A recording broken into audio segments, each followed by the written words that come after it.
O mercado de videogame está cada vez mais caminhando ao lado da Nintendo. Parece que ninguém quer enxergar, mas neste vídeo eu vou mostrar para vocês e provar através de números e pesquisas que a tendência do mercado está cada vez mais nos domínios da Nintendo. Aqui é o canal Nintendo Ninja, hein? Dê o like e se inscreva. Já é chover no molhado dizer que as franquias da Nintendo têm um poder tão imenso que obriga as pessoas a comprar os consoles dela. Diferente das demais, é insuperável se tratando de exclusivos. Aí eu tava vendo um vídeo lá do Velberan, você conhece o Velberan? Ele falou que seu jogo indie ele vende 80% a mais no Nintendo Switch do que no PlayStation 5 e Xbox, cara. E eu achei isso impressionante, mas eu pensei assim, não, será que isso é só com o jogo dele? Será que isso se repete? Será que é assim nos demais jogos indies? Será que a Nintendo lidera também os jogos indies? Além dos exclusivos, né? Aí eu fui olhar, fui procurar e me deparei com isso aqui, olha. Nintendo e o Steam são historicamente as plataformas onde os jogos indie mais vendem. O formato digital domina as vendas e relatórios da indústria apontam a Steam como a maior força do mercado, enquanto o Switch é o principal console para o gênero. O Nintendo Switch, o console híbrido, ele é considerado o paraíso dos indies, graças à sua portabilidade e um catálogo vasto. Para confirmar ainda mais esta tese, nesta pesquisa, PlayStation e Xbox, embora tenham números menores em comparação ao Switch e PC, ambos possuem programas de incentivo. Então, cara, aqui já tá bem claro que PlayStation e Xbox é muito fraco comparado com o Nintendo Switch.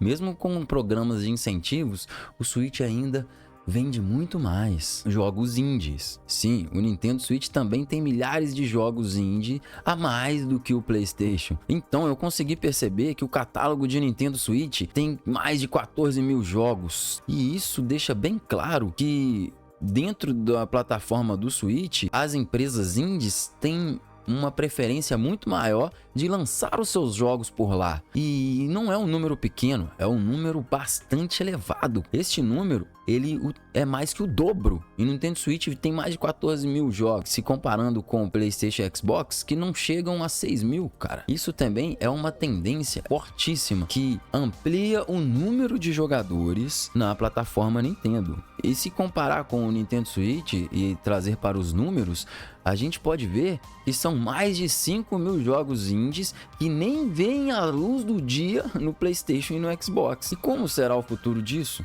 Poxa, menos desenvolvedoras produzindo para PlayStation e Xbox faz com que, ao passar dos anos, este mercado derreta cada vez mais ali nessas plataformas e vai só crescendo nas plataformas da Nintendo. Mas isso pode não dizer muita coisa, pois eu logo me lembrei que os jogos de third party são infinitamente maiores e têm vendas infinitamente melhores no Xbox e no PlayStation. A Nintendo só é muito forte em jogos first party, que são os exclusivos. Microsoft e Sony dominam amplamente o mercado de terceiras. Mas mesmo assim eu fui lá para dar uma conferida, né? E me deparei com isso, olha. Segundo os relatórios da Ampere, que é uma empresa analítica de videogames, o lançamento do Switch 2, cara, no ano passado, em 2025, impulsionou as vendas dos jogos third party em todo o ecossistema Nintendo Switch, entre o segundo e o quarto trimestre de 2025. A receita com jogos completos de produtoras parceiras da Nintendo chegou a 2,3 bilhões, cara, bilhões de dólares.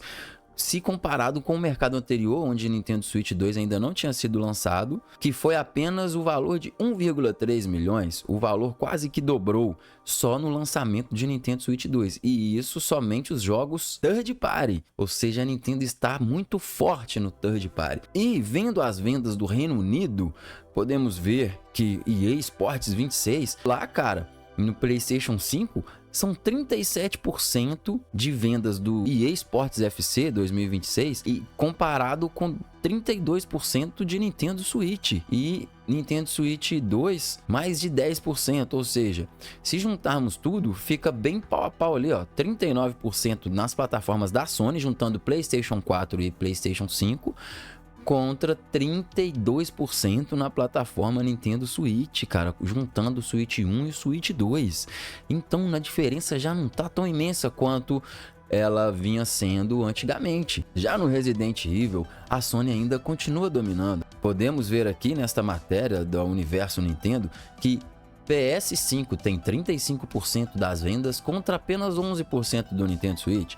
Mas se levarmos em consideração que PS5 tem 5 anos de vantagem como base instalada na frente do Switch 2, esse é um número para se atentar. O jogo do mouse, que é o jogo lá do Mickey de tiro, cara, ele no PS5 ele vendeu 63%, apenas o dobro que o Nintendo Switch 2, levando em consideração que Nintendo Switch 2 saiu em menos de um ano e vendeu 33%, 30% a mais nas plataformas Xbox, ou seja, a Nintendo praticamente varreu o Xbox do segundo lugar lá no Reino Unido, quando se compararmos vendas de jogos third party.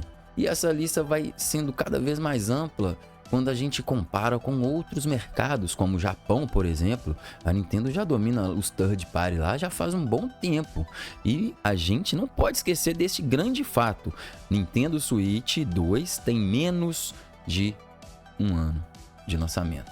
Outra coisa em que podemos considerar é que enquanto a Microsoft e a Sony lutam e gastam rios de dinheiros focados no poder bruto de máquina, console mais poderoso, placa de vídeo, a Nintendo investe em fórmulas de como construir uma máquina mais barata e mais leve, que possa também entregar gráficos bonitos.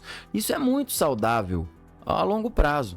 O PlayStation é grande, pesado, com uma tecnologia mais cara, que é, querendo ou não, uma tecnologia mais atrasada. Ela é facilmente ultrapassada, enquanto a Nintendo por anos trabalhou para construir um console que não tem essas limitações, investindo em otimizações mais sofisticadas, mais inteligentes e mais leves, como o famoso DLSS, que faz toda a magia que ocorre em um console pequeno e híbrido, que faz se aproximar em poderio gráfico com as máquinas mais estáticas da concorrência. Nintendo sempre investiu em gameplay, Nintendo sempre investiu em jogabilidade e diversão, Nintendo sempre investiu em novas ideias, diferente das demais que perdem tempo e dinheiro para melhorar o gráfico de jogos onde mal se vê essas melhorias a olho nu, e isso a longo prazo faz muita diferença, mas muita diferença mesmo, fazendo com que novos jogadores e jogadores da concorrência se interessam pela plataforma da Nintendo, que a cada dia que passa, vai só ganhando mercado. Falando um pouco dos jogos, a Nintendo ela sempre mantém um calendário de lançamentos bem robusto, cara. A Nintendo, desde o lançamento do Switch 2, ela lança um grande jogo a cada mês. Já a Sony e a Xbox é coisa de maluco. Eles lançam 2, 3 jogos por ano.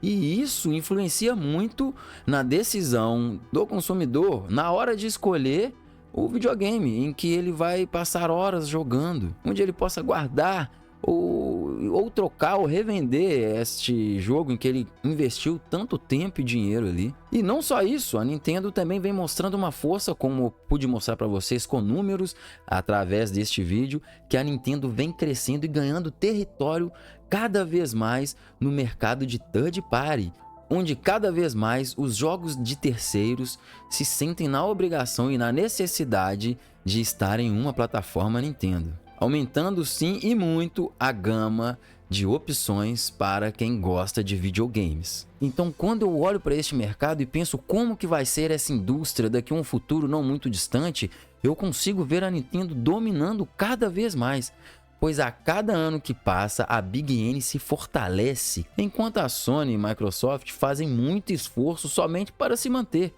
É demissão em massa, prática anticonsumidoras como foco em jogos live service, com microtransações, serviços instáveis e a destruição por completo das mídias físicas. A Nintendo ela mantém uma política de mercado muito mais estruturada e muito mais focada em crescimento sustentável, diferente de PlayStation e Xbox, que estão brigando para ver qual tem mais notícias ruins aí e notícias catastróficas, cara.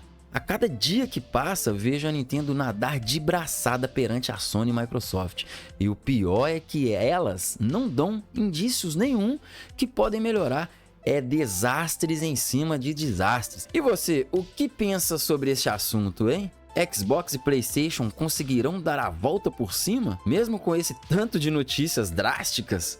Comente aí e super mega hiper importante, deixe seu like e se inscreva no canal. Aqui é Nintendo Ninja, valeu, fui!